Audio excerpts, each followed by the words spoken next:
마켓 프리즘으로 시작하겠습니다. 오늘 역시 외환선물의 정경팔 팀장과 이 시간 함께합니다. 팀장님 안녕하세요. 네, 안녕하십니까? 네, 조금 전에 얘기를 했지만 아무래도 오늘 이번 주 월요일 시작하면서 가장 중요하게 다뤄봐야 할 문제 가운데 하나가 지난주에 이제 서울에서 막을 열었고 또 폐막했던 G20 서울 정상회의 결과가 아닐까 싶습니다.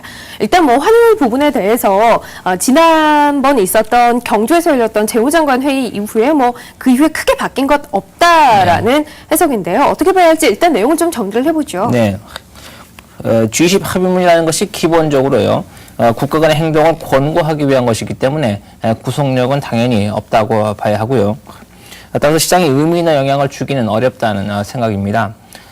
시장 결정적인 환율 제도를 이행한다는 표현이 처음 나왔을 때 시장 일각에서는 그렇다면 당국이 더 이상 시장 개입을 안 하는 것이자라는 반응이 있었습니다. 그런데 그 시장 결정적이라는 표현의 영문 표현을 보게 되면요, more market determined라고 되어 있습니다. 즉 더 이상 시장 결정적인, 즉 가급적이면 최대한 시장 결정적인 제도를 이행하자는 의미지 완전히 당국의 개입을 배제하자는 의미는 아니고요. 따라서 그 변동성을 억제하기 위한 시장 개입은 그 정당성이 충분히 인정받고 있다라고 말씀을 드릴 수가 있겠습니다.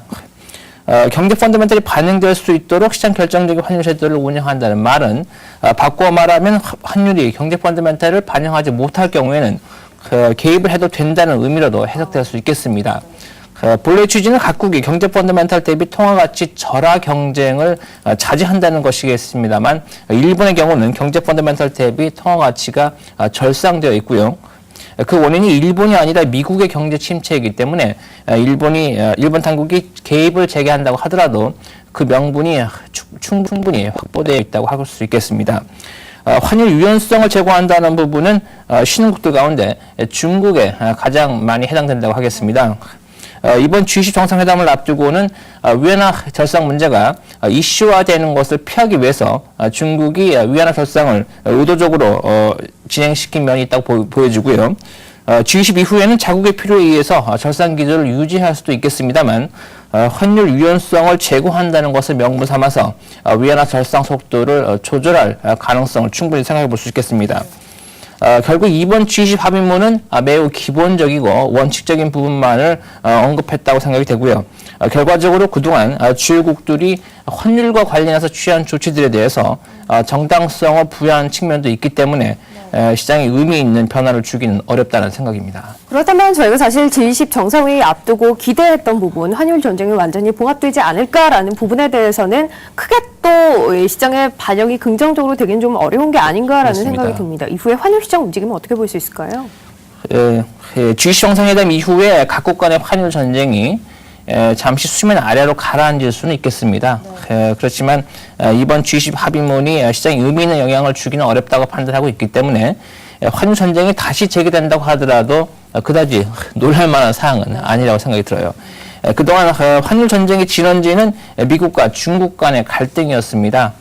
지난 경주회담 때까지만 해도 미국의 입지가 매우 강했습니다. 그렇지만 미연준의 양적 완화가 이머징 국가들의 반대를 받으면서 미국의 입지가 약해졌습니다.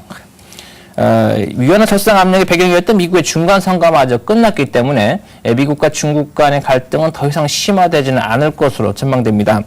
그렇지만 중국이 환율의 유연성 제고를 근거로 해서 위안화의 가치를 다시 절하시킬 경우에는 환율 전쟁이 재개될 여지가 있겠습니다. 위안화 가치를 절하시키기 위해서는 중국이 달러화를 시장에서 사용을 합니다.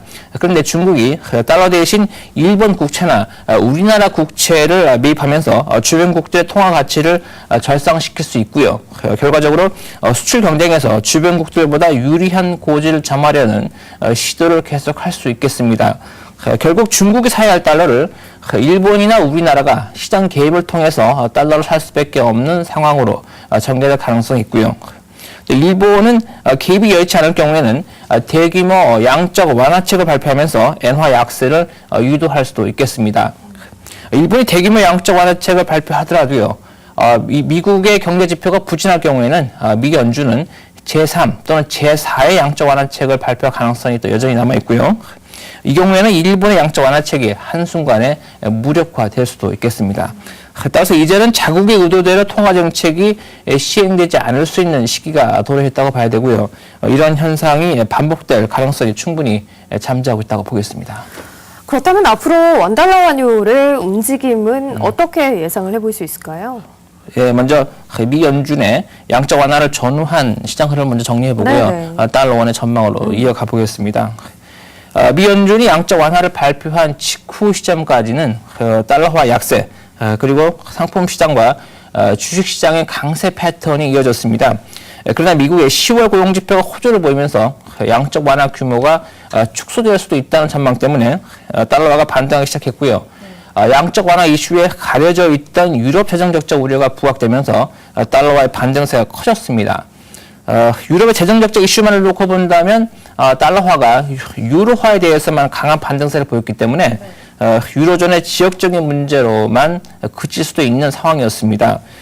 그러나 중국의 소비자 물가 지수가 25개월 내 최고치를 기록하면서 추가 긴축의 우려가 커지고 있고요. 상품과 주식 시장이 조정을 보이고 있습니다. 이에 따라서 유로존의 시정 위험에도 불구하고 보합권에 머물던 상품 통화들마저 조정을 보이고 있고요. 이에 따라서 기존의 달러 캐리에 의한 시장 패턴이 전면적인 조정 양상을 보이고 있습니다. 달러원의 경우에 이러한 대외적인 조정 국면 외에 이번 주부터 구체화될 수 있는 자본 유치 규제안에 대한 경계심이 영향을 미칠 수가 있고요. 이 때문에 단기적으로 반등 기조가 이어질 수 있겠습니다. 지난 주말 서울시장의 종가가 1127원 80전이었고요. 지난 주말 뉴욕 여고의 시장에서는 장중에 1135원 50전까지 상승했습니다. 그러나 수출업체 내고가 상승 속도를 제한시킬 것으로 예상이 되고요. 따라서 추가 상승 시에는 지난 10월의 고점인 1144원을 넘지는 않을 것으로 일단 전망하고 있습니다. 단기적으로는 이렇게 반등하겠지만 중장기적으로는 여전히 환율 하락 전망을 유지하고 있습니다. 미국의 고용은요, 양적 완화 여부보다는 세금과 건강보험법의 여파를 둘러싼 불확실성에 더 큰 영향을 받고 있고요. 설사 고용이 계속해서 호조를 보인다고 하더라도 만약에 물가가 미 연준의 목표 수준에 미달한다면 제3, 제4의 양적 완화의 가능성을 완전히 배제할 수 없겠습니다. 또 그 유럽 은행 간 대출 금리인 유리보와 또 미국의 시장 금리와는 큰 차이를 보이고 있거든요. 네. 이 때문에 유럽의 재정 적자 우려가 진정됨과 함께 달러 자금이 다시 유럽으로 흘러 들어갈 수 있다고 생각이 되고요. 또 중국의 추가 긴축 역시 중국의 성장률에 큰 영향을 미치지는 않을 것으로 보기 때문에 상품 통화가 반등하면서 원화 역시 반등 기조를 보일 것으로 전망됩니다. 결국 중장기적으로는 글로벌한 리스크 선호의 회복과 국내의 거시 건전성 규제와의 대결 구도로 시장 재료가 압축될 수 있을 것 같습니다. 일단 달러 환율에 영향을 줄 수 있을 만한 양방향의 요소들에 대해서 좀 점검을 해봤는데 아무래도 저희가 뭐 관심 가져야 할 것이 달러화 움직임이 조금 더 크게 부각이 되지 않을까 싶습니다. 이에 대해서 달러화 움직임에 영향을 줄 수 있을 만한 변수들 좀 챙겨봐야 할 것들 어떤 것들이 있을까요? 네, 이제 그 투자자분들이 유념해야 될 부분들이 이제 말씀하신 대로 달러화 방향성이 되겠는데요. 방향성에 영향을 주는 요인들 중에서 유럽의 그 아일랜드 관련 악재는 지난 주말 다소 진정되는 기미가 보이고 있습니다. 중국의 긴축 우려 외에 변화를 줄 수 있는 부분은 역시 미국의 고용 지표가 되겠습니다. 오늘 12월 3일에 발표되죠. 미국의 11월 고용 지표 역시 호조를 보이게 된다면 고용 지표가 일시적인 호조가 아니라 추세적인 호조를 보일 것이다라는 기대감을 충분히 가질 수 있게 되고요. 이때는 이미 확정된 양적 완화의 규모마저 축소될 수 있다는 전망과 함께 달러화의 반등세가 이어지겠습니다. 그러나 반대로 고용 상태가 일시적인 호조에 불과한 것으로 판명이 된다면 시장은 제3 또는 제4의 양적 완화를 기대할 수가 있고요. 이것은 국내 주식의 외국인 수매수 증가로 이어질 수 있겠습니다.